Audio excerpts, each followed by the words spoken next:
Bienvenue. Si vous avez déjà eu à gérer un parc informatique dans GLPI, vous savez que ça peut vite devenir un vrai casse-tête, surtout quand il faut rentrer des centaines d'actifs à la main. Heureusement, il y a une solution. Aujourd'hui, on va voir ensemble comment automatiser tout ça d'un seul coup grâce à un outil formidable, le plugin Data Injection. Imaginez un peu la scène. Des centaines, peut-être des milliers d'ordinateurs, d'imprimantes, de téléphones à rentrer dans GLPI, un par un. C'est long, c'est fastidieux, et soyons honnêtes, c'est la porte ouverte à toutes les erreurs de saisie. Eh bien, cette époque est révolue. Il y a vraiment une bien meilleure solution. Alors, pour y arriver, on va suivre un plan en 3 temps.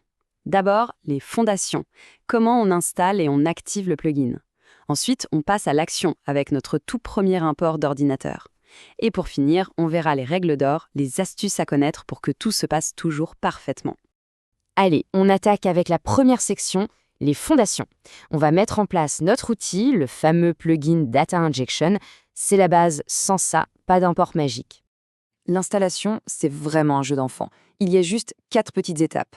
1. On télécharge le plugin, toujours depuis la marketplace officielle, pour être sûr d'avoir la bonne version.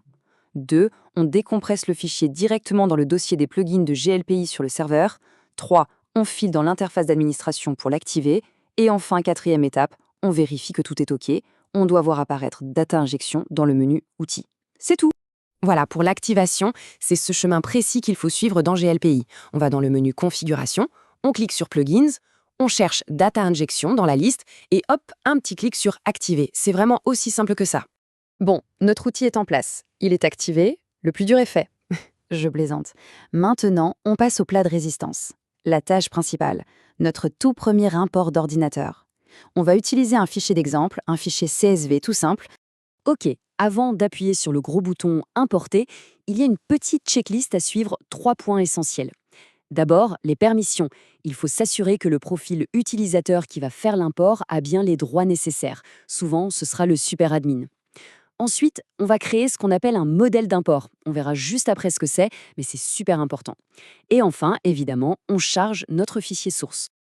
Alors, ce fameux modèle, qu'est-ce que c'est ? En fait, c'est un peu le cerveau de l'opération. C'est là qu'on va donner toutes les instructions à GLPI. On lui donne un nom, comme import ordinateur, on lui dit quel type de données on importe, et puis, super important, on coche les cases. Est-ce qu'on autorise la création de nouveaux ordinateurs ? Oui. Est-ce qu'on autorise la mise à jour ? Oui aussi. Et on n'oublie pas de cocher la case pour dire que notre fichier a bien une ligne d'en-tête. C'est vraiment l'étape qui prépare tout le terrain. Et maintenant, attention, on arrive à l'étape la plus importante, la plus cruciale de tout le processus. Je pèse mes mots, c'est le mapping des colonnes. C'est vraiment le nerf de la guerre. C'est le moment où on va dire à GLPI, regarde, cette colonne de mon fichier correspond à tel champ dans ta base de données.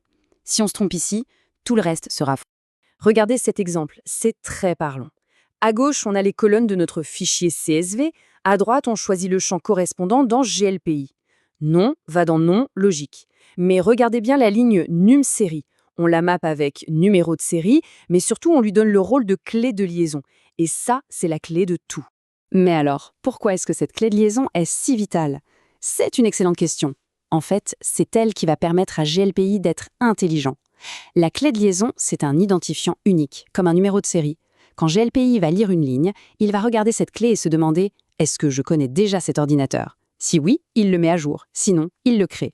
C'est ça qui empêche d'avoir des dizaines de doublons. C'est absolument fondamental. Une fois que notre mapping est fait et qu'on a bien tout vérifié, on enregistre le modèle. Et là, la dernière étape est d'une simplicité déconcertante.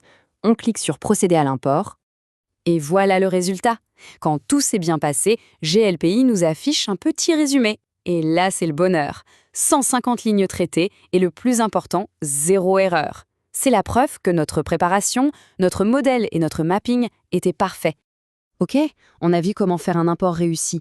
Maintenant, voyons comment s'assurer que tous nos imports soient des succès. Pour ça, il y a quelques règles d'or, des bonnes pratiques à toujours garder en tête. Voici une petite liste de conseils, mais ce sont des conseils en or. Le premier, et si on ne devait en retenir qu'un, c'est celui-là. On ne teste jamais un nouvel import directement sur la production. Jamais. On a toujours une instance de test pour faire ces essais. Ensuite, on s'assure que notre fichier CSV est nickel. On vérifie aussi que les types de données correspondent. Et évidemment, on relie son mapping. Enfin, une règle de bon sens, avant un import massif, on fait une petite sauvegarde, juste au cas où. D'ailleurs, ce n'est pas moi qui le dis, c'est écrit noir sur blanc dans la documentation officielle. Un mauvais mapping peut endommager les données importées. Ça résume tout. C'est un outil extrêmement puissant, mais comme tous les outils puissants, il faut le manipuler avec soin et précision.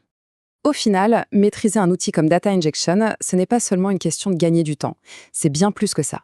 C'est un premier pas vers l'optimisation de tous ces processus. Alors la vraie question à se poser, ce n'est pas comment importer mes données, mais plutôt, maintenant que cette saisie manuelle est automatisée, quel est le prochain processus que l'on va pouvoir améliorer ?